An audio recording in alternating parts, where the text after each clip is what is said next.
இந்த நாள் செய்திக்காக ஒரு வேத வசனத்தை வாசிக்கலாம். ஆதியாகமம் 21ஆம் அதிகாரம் 17வது வசனம். தேவன் பிள்ளையின் சத்தத்தை கேட்டார். தேவதூதன் வானத்திலிருந்து ஆகாரை கூப்பிட்டு, உனக்கு என்ன சம்பவித்தது? பயப்படாது. பிள்ளை இருக்கும் இடத்துல தேவன் அவன் சத்தத்தை கேட்டார். பிள்ளை இருக்கும் இடத்துல தேவன் சத்தத்தை கேட்டார். அல்லேலூயா. தேவ பிள்ளைகளாகிய நாம் நம்முடைய வாழ்க்கையில் அநேக நேரங்களில் மனுஷர்கள் நம்முடைய சத்தத்தை கேட்கிறதில்லை. ஆண்டவர் நம்முடைய சத்தத்தை கேட்கிறவர், நம்முடைய கூப்பிடுதலை கேட்கிறவர், நம்முடைய விண்ணப்பத்தை கேட்கிறவர். அதனால இந்த பகல் காலத்தில் வனாந்தரத்திலேயும், இந்த நாள் பிரசங்கத்துக்கு ஒரு தலைப்பு, வனாந்தரத்திலேயும் தேவனுடைய ஆசீர்வாதங்களை பெற்றுக்கொள்ள முடியும். வனாந்தரத்தின் ஆசீர்வாதங்கள். அல்லேலூயா. ஆண்டவருடைய பிள்ளைகள் நம்முடைய வாழ்க்கையில் தேவன் நடத்துகிற பாதைகள் வித்தியாசமானதாக இருக்கு. தேவன் நம்முடைய பார்வையில் நலமாய் தோன்றுகிறபடி தேவன் நம்மை சில வேளை நடத்தாமல் இருக்கலாம். தேவனுடைய பார்வையில் நலமாய் தோன்றுகிறபடி தேவன் நம்மை நடத்துவார். அவருடைய பிள்ளைகளை அவர் எப்படி நடத்துகிறார் என்கிறது அவருக்கு மட்டும்தான் தெரியும். ஆண்டவர் நடத்துகிற பாதையில பெரிய ஆதரவு நமக்கு இருக்கும், பெரிய அனுகூலம் இருக்கும், பெரிய பாதுகாப்பு இருக்கும். நம்முடைய வாழ்க்கையில குறைவுகள் வந்தது போல தோன்றும், கஷ்டங்கள் வந்தது போல தோன்றும்.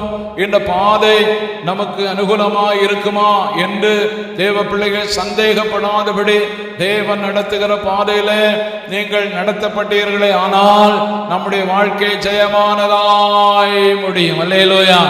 நாம் வெற்றியுள்ள பாதையில தேவன் நம்மை நடத்துவான்.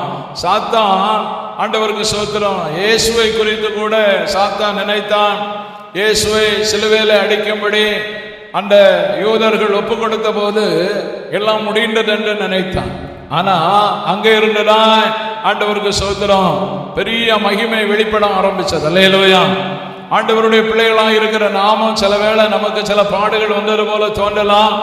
இந்த பாதை சரியில்லையோ, இந்த வழி சரியில்லையோ, கிறிஸ்தவ வழி சரியில்லையோ, ஆவிக்குரிய வழி சரியில்லையோ, இந்த வழியில பாடுகள் இருக்கிறது, வேதனை இருக்கிறது, பிரச்சனை இருக்கிறது, கஷ்டங்கள் இருக்கிறது என்று நீங்கள் நினைக்க கூடும். ஆனா கர்த்தர் நம்மை நடத்துகிற பாதை ஆச்சரியமானதாக இருக்கும். அல்லேலூயா. இந்த வேதத்தில் நீங்கள் படிக்கும் போது ஆரம்பத்திலேயே சொல்லப்படுகிறது, தேவன் பிள்ளையின் சத்தத்தை கேட்டார். தேவன் என்ன கேட்டாரு? ஆண்டவருடைய பிள்ளைகள் ஆண்டவரை நோக்கி கூப்பிடும் போது அவர் அவருடைய சத்தத்தை கேட்பார். மத்தேயு 7ஆம் அதிகாரம் 7ஆம் வசனத்துல நீங்க படிச்சு பார்த்தீங்கன்னா, ஆண்டவருக்கு ஸ்தோத்திரம், தேவனுடைய பிள்ளைகள் ஆண்டவரை நோக்கி கூப்பிடணும். ஆண்டவருடைய சமூகத்துல நம்ம வருகிறது எதுக்குன்னா, ஆண்டவரிடத்தில் நாம் பெற்றுக்கொள்ள வரணும். அல்லேலூயா. ஆண்டவரிடத்தில் நம்ம பெற்றுக்கொள்ளணும். கேளுங்கள் அப்பொழுது உங்களுக்கு கொடுக்கப்படும், தேடுங்கள் கண்டடைவீர்கள், தட்டுங்கள் அப்பொழுது உங்களுக்கு திறக்கப்படும் சொன்னார். அல்லேலூயா. அப்ப கேட்கணும், ஆண்டவரை நோக்கி கூப்பிடணும்.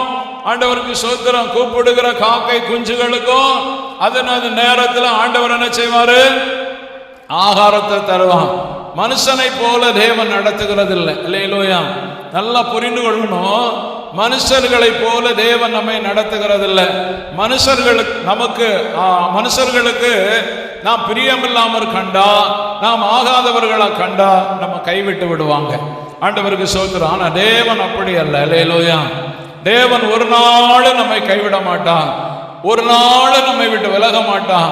நிறைய நேரங்களில் நம்ம நினைப்போம், ஆண்டவர் என்னை கைவிட்டுட்டாரோ, ஏன் எனக்கு இப்படி எல்லாம் சம்பவிக்கிறது, ஏன் என்னுடைய வாழ்க்கையில மட்டும் இப்படி நடக்கிறது, எனக்கு மட்டும் ஏன் கஷ்டம், எனக்கு மட்டும் ஏன் பிரச்சனை, எனக்கு மட்டும் ஏன் வியாதி, எனக்கு அடிக்கடி வியாதி வருகிறது, எனக்கு அடிக்கடி பிரச்சனை வருகிறது என்று நீங்க கேள்வி கேட்கலாம். ஆனா அந்த பிரச்சனையின் நடுவில் தான் தேவனுடைய மகிமை வெளிப்படும். அல்லேலூயா. தேவன் நம்முடைய வாழ்க்கையில் அவருடைய வல்லமை விளங்க பண்ணுகிறதற்காக விரும்புகிறார். பாருங்க, மனுஷன் என்ன செய்வான்? அதனுடைய 14ஆம் வசனம் சொல்லுது. 14ஆம் வசனம், ஆபிரகாம் அதிகாலையிலே எழுந்து அப்பத்தையும் ஒரு துரத்தை தண்ணீரையும் எடுத்து ஆகாருடைய தோளின் மேல் வைத்து பிள்ளையையும் ஒப்பு கொடுத்து அவளை அனுப்பிவிட்டான். அவள் புறப்பட்டு போய் பெயர்சேபா வனாந்தரத்திலே அலைந்து திரிந்தாள். அல்லேலூயா. இவ எங்க போய் அலைந்து திரிந்தா? பெயர்சேபா வனாந்தரத்திலே. ஆபிரகாம் ஐஸ்வர்யவான், பெரிய சீமான். ஆனா ஆபிரகாம் தன்னுடைய மூத்த மகனுக்கு, முதல் பிறந்த மகனுக்கு கொடுத்தது ஒரு சில அப்பங்களும் ஒரு துருத்தி தண்ணீர். இந்த உலகத்துல தேவனுடைய பிள்ளைகள் மனுஷனை நம்புகிற அளவு அவ்வளவுதான். அல்லேலூயா. மனுஷனை நம்பினா அவர்கள் நம்மை கைவிடுவார்கள். ஆபிரகாமை போல பெரிய மனுஷன், விசுவாச வீரன், தேவன் மேல நம்பிக்கை வச்சதுல, தேவனுக்கு கீழ்ப்படிந்ததுல, தேவனுக்கு பயப்படுகிறதுல, ஆபிரகாமை போல வாக்குத்தத்தம் பண்ணப்பட்ட வாக்குத்தத்தத்தை சுதந்திரித்ததுல, ஆபிரகாமை போல விசுவாச வீரன் வேற யாரையும் நமக்கு சொல்ல முடியாது. பைபிளே சொல்லுது, விசுவாசிகளுக்கு தகப்பனாகிய ஆபிரகாம். அல்லேலூயா. ஆனா சொந்த பிள்ளை ஆபிரகாம் என்ன செய்தாரு? மாம்சத்தின்படி சொந்த பிள்ளை ஆபிரகாம் கைவிட்டார். வனாந்தரத்தில் அலைந்து திரிய வேண்டிய சூழ்நிலை வந்தது. அப்படிப்பட்ட ஒரு சூழ்நிலை தேவனுடைய பிள்ளைகளை, இந்த உலகம் நம்மை கைவிட்டு வனாந்தரமான ஒரு வாழ்வை போல நாம் வாழக்கூடிய சில சூழ்நிலைகள் வரலாம். அல்லேலூயா. ஆண்டவருடைய பிள்ளைகள் குடும்பத்தில் சிலர் கைவிடப்படுவாங்க. இன்னைக்கு சகோதரி சொன்னாங்க ஒரு ஜபக்குறிப்பு, முதல் ஜபக்குறிப்பு. என்ன ஜபக்குறிப்பு? பெற்றோர் பிள்ளைகளாலே கைவிடப்படுகிற ஒரு நிலை. நிறைய குடும்பங்கள்ல வயசானதுக்கு பிறகு அவங்கள பார்க்கறதுக்கு ரொம்ப கஷ்டமா இருக்கு, ரொம்ப கஷ்டமா இருக்கு. அல்லேலூயா, அல்லேலூயா, ஆண்டவருக்கு ஸ்தோத்திரம்.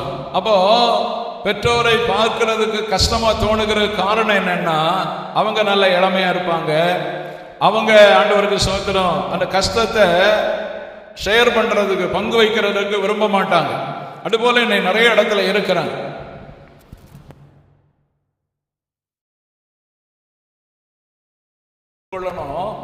நம்முடைய வாழ்க்கையில கஷ்டங்கள் வரும்போது, பிரச்சனைகள் வரும்போது நம்ம கைவிட்டுருவாங்க. ஆண்டவருக்கு ஸ்தோத்திரம். நீங்க 1 சாமுவேல் 30வது அதிகாரம் 13ஆம் வசனத்தை எடுங்க. 1 சாமுவேல் 30ஆம் அதிகாரம் 13ஆம் வசனம். 14 வாசிங்க.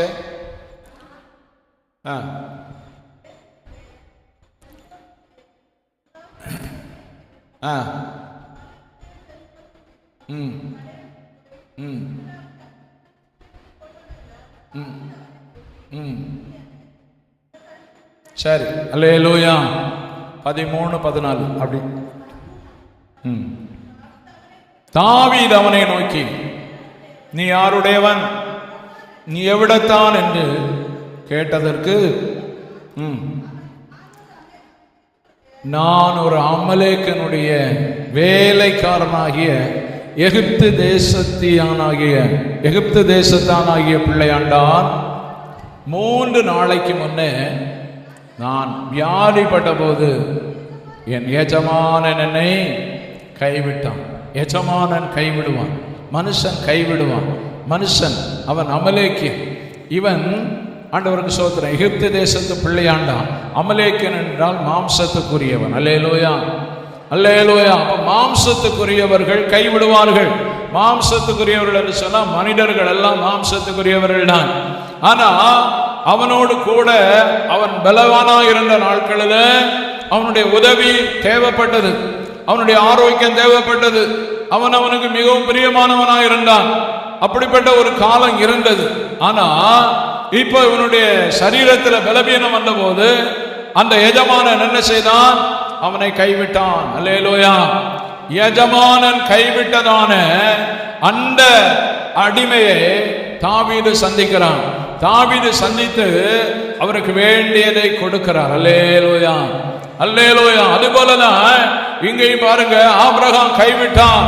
ஆபிரகாம் கைவிட்ட ஸ்தானத்துல பரலோகத்திலிருந்து தேவன் அங்கே வெளிப்பட்டு அந்த ஆகாருக்கும் ஆகாருடைய மகனுக்கும் நல்ல ஒரு வாழ்வை கொடுக்கிறார். அல்லேலூயா. தேவ பிள்ளைகளாகிய நாம் அறிந்து கொள்ளணும், இந்த உலக மனிதர்கள் அது யாரா இருந்தாலும், அப்பனா இருக்கலாம், அம்மையா இருக்கலாம், யாரா இருந்தாலும், நம்ம ரொம்ப நேசிக்கிறவங்களா இருக்கலாம், ஆண்டவருக்கு ஸ்தோத்திரம், கைவிடக்கூடியவர்கள் தான் அவர்கள். ஆனா தேவன் மாத்திரமே ஒரு நாள் நம்மை கைவிடாதவர், நமக்கு வேண்டிய எல்லா நன்மைகளையும் கொடுத்து நம்மை ஆதரிக்கிற ஒரு தேவன். அல்லேலூயா. அதனால தேவ பிள்ளைகள் அறிந்து கொள்ளணும், எப்பொழுதுமே கர்த்தரை சார்ந்து வாழணும், கர்த்தரை நம்பி வாழ்ந்து பாருங்க, ஒரு நாள் நம் கைவிடப்பட மாட்டோம். அல்லேலூயா. ஒரு நாள் ஆண்டவருக்கு ஸ்தோத்திரம். யோவான் எழுதின சுவிசேஷம் 14ஆம் அதிகாரம் 18ஆம் வசனம் சொல்லுது, நான் உங்களை திக்கற்றவர்களாக விடேன், நான் உங்களிடத்தில் வருவேன். நம்ம எப்ப எல்லாம் திக்கற்றவர்களை போல நினைக்கிறோமோ அப்பொழுதெல்லாம் கர்த்தர் நம்ம அருகில் நிற்பார். அல்லேலூயா. நம்ம எப்ப எல்லாம் உதவியற்றவர்களை போல நிற்கிறோமோ அப்பொழுதெல்லாம் ஆண்டவர் நமக்கு உதவி செய்ய அவர் நமக்கு பக்கத்துல வந்து நிற்பார். ஆகாருக்கு உதவி தேவைப்பட்ட நேரத்தில் ஆபிரகாம் இல்லை, ஆனா ஆண்டவர் அங்கே வெளிப்படுகிறார். ஆகாரே, உனக்கு என்ன சம்பவித்தது? பயப்படாதே. அல்லேலூயா. ஆகாருடைய பயத்தை மாற்றி அவருடைய வாழ்வை ஆண்டவருக்கு ஸ்தோத்திரம் செவ்வாய்ப்படுத்த, விசுவாசத்தில் உறுதிப்படுத்த, தேவன் நல்லவர் என்பதை அறிந்து கொள்ளத்தக்கதாக பிள்ளை இருந்த இடத்துல பிள்ளையினுடைய சத்தத்தை கர்த்தர் கேட்பார். அல்லேலூயா. நீங்களும் நானும் பிரச்சனையோடு நெருக்கத்தோடு கஷ்டத்துல இருக்கும் போது நம்ம ஆண்டவரை நோக்கி கூப்பிட்டா கர்த்தர் நம்முடைய கூப்பிடுதலை கேட்பான்.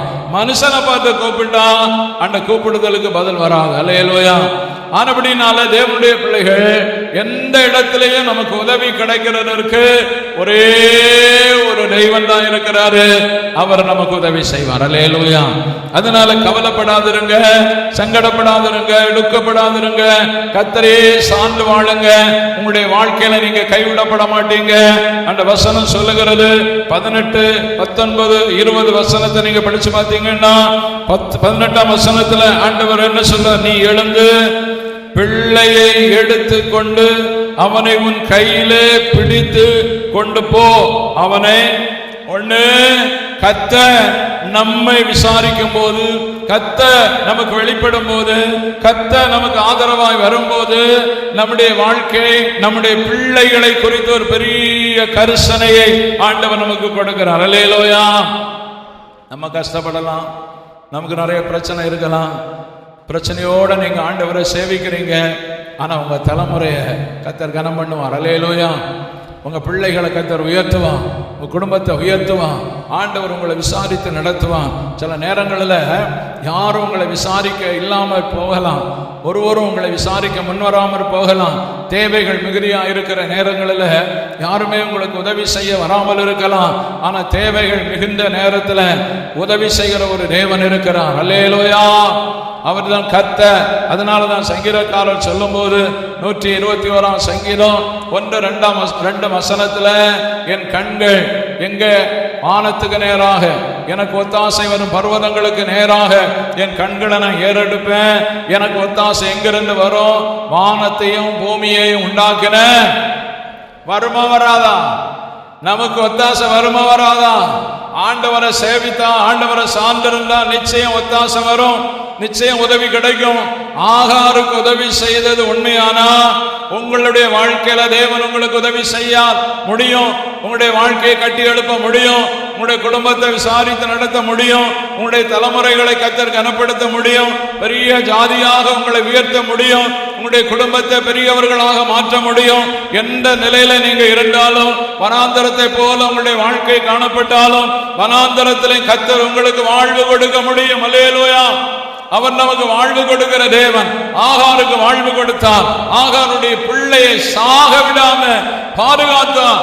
ஆமென். ஆகாருடைய பிள்ளைக்கு பெரிய ஒரு ஆசீர்வாதத்தை வாக்குத்தத்தம் பண்ணுகிறார்.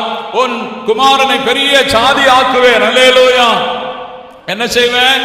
பெரிய ஜாதி ஆக்குவேன் அப்படின்னு ஆண்டவர் வாக்கு கொடுக்கிறார். நம்பிக்கையற்ற நேரத்துல ஒரு நல்ல வார்த்தை ஆகாரு கிடைக்கிறது. தேவ பிள்ளைகளை, நம்முடைய வாழ்க்கையிலே சில நம்பிக்கை இல்லாத சூழ்நிலை இருக்கலாம், நம்பிக்கையற்று போய் நீங்க இருக்கலாம். ஆனா ஆண்டவருக்கு ஸ்தோத்திரம், நம்பிக்கை இல்லாத இடத்துல தேவன் நமக்கு நம்பிக்கைக்குரியவராய் இருப்பார். அல்லேலூயா. எந்த இடத்துல நீங்க கைவிடப்பட்டாலும் ஆண்டவர் உங்களை தேடி வருவார். எந்த சூழ்நிலையிலும் ஆண்டவர் உங்களை கைவிட மாட்டார். ஏன்னா நமக்காக அவருடைய இரத்தத்தை சிலுவையிலே கிரயமாய் செலுத்தினார். அல்லேலூயா.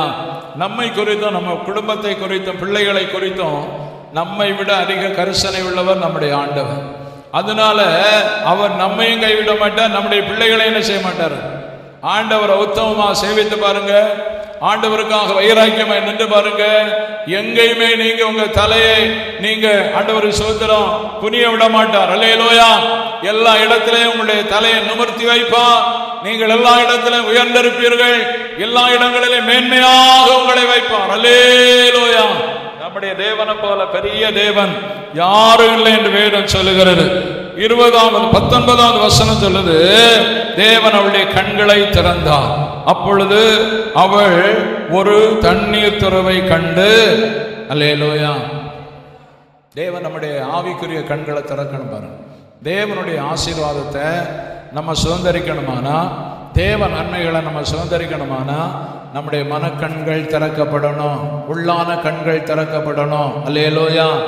தேவனுடைய ஆசீர்வாதங்களை இன்னும் மாம்ச கண்ணால பார்க்க முடியாது. தேவனுடைய ஆசீர்வாதங்களை அல்லாவிட்டால் தேவனுடைய நன்மைகளை நம்முடைய ஆவிக்குரிய கண்களால தான் பார்க்க முடியும். அப்படின்னா ஆவிக்குரிய கண்கள்னு ஒன்று இருக்கான், உள்ளான கண்கள். அல்லேலூயா. அதான் விசுவாச கண்கள். நமக்கு விசுவாசம் இருந்ததுன்னா அந்த கண் நமக்கு பிரகாசிக்கும், அந்த கண் நமக்கு ஒளியை கொடுக்கும், நமக்கு நம்பிக்கையை கொடுக்கும். தேவனுடைய பிள்ளைகள் நம்முடைய வாழ்க்கையில், அதனால தான் பவுல் சொல்லும் போது எபேசியருக்கு எழுதின நிருபம் 1ஆம் அதிகாரம் அதனுடைய 18ஆம் வசனத்தில் கடைசி பகுதியில் பிரகாசமுள்ள மனக்கண்களை கொடுக்கும்படி என்று வேண்டிக் கொள்ளுகிறார். அல்லேலூயா. அப்போ நமக்கு பிரகாசமுள்ள மனக்கண்கள் வேணும். தேவன் நமக்கு செய்கிற நன்மைகளை நம்ம பார்க்கணும், தேவன் நமக்கு வைத்திருக்கிற ஆசீர்வாதங்களை நம்ம பார்க்கணும். ஆகாருடைய கண்களை திறந்தார். அப்ப இதுவரையில் அவனுடைய கண்கள் திறக்கப்படாமல் இருந்தது. ஆசீர்வாதம் தேவன் ஆயத்தம் பண்ணி வைத்திருந்தான். தேவன் அங்கு ஒரு நீரூற்றை வைத்திருந்தான். இந்த நீரூற்று எதை காண்பிக்கிறது என்று சொன்னா, இந்த உலகத்துக்குரிய சகல தேவைகளை தேவன் சந்திப்பார் என்கிறதற்கு அடையாளமாய் ஆண்டவர் என்ற நீரூற்றை காண்பித்தார். அல்லேலூயா. அப்ப தேவ பிள்ளைகளாக இருக்கிற நம்முடைய வாழ்க்கையில இந்த உலகத்துக்குரிய சகல ஆசீர்வாதங்களையும் தேவன் நமக்கு கொடுத்து நம்ம நடத்த ஆண்டவர் போதுமானவராயிருக்கிறார்.